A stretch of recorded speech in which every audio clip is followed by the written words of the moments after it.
اچھا مفتی صاحب ذرا ایک بات یہ بتائیے کہ اب ایک تو روحانی مقام کے حوالے سے ظاہر تھوڑی بہت بات ہوئی، آپ کا علمی مقام اور مرتبہ اور جو اسٹیچر ہے آپ کا وہ انتہائی قداور ہے، اور خاص طور پہ جو آپ رحمۃ اللہ علیہ کی تصانیف ہیں، اور اس میں بھی خاص طور پہ جو تذکرۃ الاولیاء کو آپ نے مرتب کیا ہے، کیونکہ وہ آپ کے اسفار کے ساتھ انٹرلنک کے ساری باتیں، صوفیہ سے ملاقات، ان کے حالات اور دیگر کتب کے حوالے آتے ہیں، ذرا بتائیے اس حوالے سے۔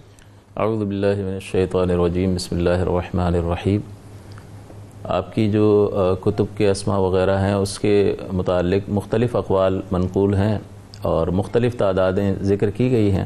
اس میں ایک یہ بھی ہے کہ 114 کتب جو ہیں وہ آپ کی طرف منسوب کی جاتی ہے۔ اتنی کثیر التصانیف شخصیت آپ علیہ رحمہ کی ذات ہے، اور اس میں آپ کی جن کتب کا ذکر کیا جاتا ہے خاص طور پر تذکرۃ الاولیاء جیسے آپ نے فرمایا، اسی طرح منطق الطیر آپ کی ایک شاہکار تحریر ہے، اور اسرار نامہ، پند نامہ، الہی نامہ، جواہر نامہ، اور شرح القلب۔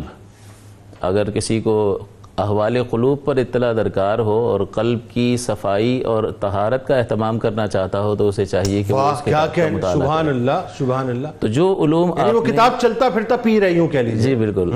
تو آپ علیہ الرحمٰن نے جو کچھ اپنے بزرگوں سے، اپنے اساتذہ سے اور اسفار کے ذریعے سے، اولیاء کرام سے ملاقات کے ذریعے سے اور اولیاء کے احوال کے مطالعے سے جو کچھ آپ نے سیکھا اس کو اپنی ذات پہ نافذ فرمایا۔ سبحان اللہ۔ یہ آپ کی دلچسپی کا عالم تھا، ورنہ طلباء تو بہت سارے ہوتے ہیں، نکمے بھی ہوتے ہیں، لیکن ترقی اور علم میں درجہ کمال وہ حاصل کرتا ہے جو دلچسپی کے ساتھ وابستگی کمال درجے میں علم کے ساتھ رکھتا ہے۔ سبحان اللہ، سبحان۔ تو آپ کی دلچسپی جو ہے کمال درجے میں ہے، یہی وجہ ہے کہ کثیر علوم آپ کی ذات میں جمع ہوئے، اور پھر ان علوم کا اظہار امت کے فائدے کے لیے آپ نے فرمایا۔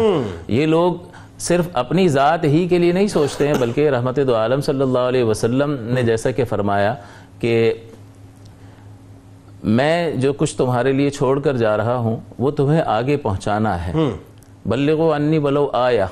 تو پہلے یہ حضرات علم کے حصول کے بعد اس کو اپنی زندگی میں نافذ کر کے پھر آگے لوگوں کی اصلاح کے لیے کتب کی شکل میں منتقل کر کے چلے جاتے ہیں، اور لوگوں کی اصلاح کے ذریعے سے ایسے افراد تیار کر کے چلے جاتے ہیں جو مشعل راہ کی حیثیت رکھتے ہیں۔ اچھا ایک قطع کلام کی معذرت، یہ جو دکان کی بات کر رہے تھے ہم جس کے اندر روحانی اور جسمانی جو علاج ہوتا تھا، تاریخ بتاتی ہے کہ 500 کے قریب مریض ڈیلی آپ کے پاس آتے تھے۔ 500 کے قریب مریضوں کا فلو ہونا، اس کا مطلب 500 لوگ استفادہ یا 500 گھرانے استفادہ کرتے تھے۔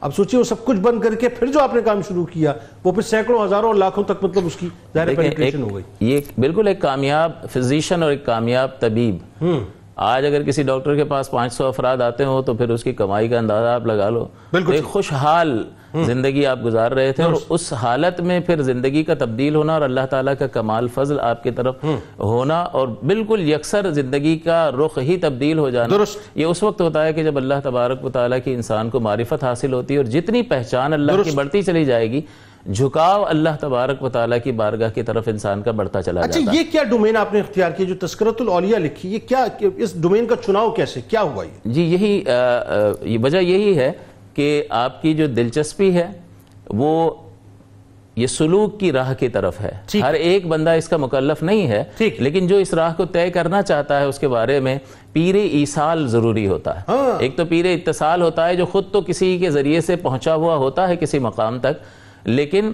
وہاں ایسے پیر کی اور رہنما کی ضرورت ہوتی ہے جو پہنچانے والا ہو۔ ٹھیک ہے، ورنہ یہ لکھا گیا ہے کہ اس راہ کا مسافر تنہا اگر بنے گا تو ہلاکت میں مبتلا ہو جائے گا۔ تو لہٰذا پیر ایصال ضروری ہے، اور اس پیر ایصال کی تلاش ہی میں جہاں اپنے ہم عصر علماء اور بزرگان دین کا ہاتھ پکڑ کر آپ ان مشکل راہوں پر آپ نے سفر فرمایا ہے، وہیں آپ نے سابقہ اولیاء کرام کی زندگی سے بھی بہت کچھ حاصل کر کے وہ ان خطروں میں رہنمائی حاصل کی ہے جو سلوک کی راہ میں انسان کو پیش آتی ہیں۔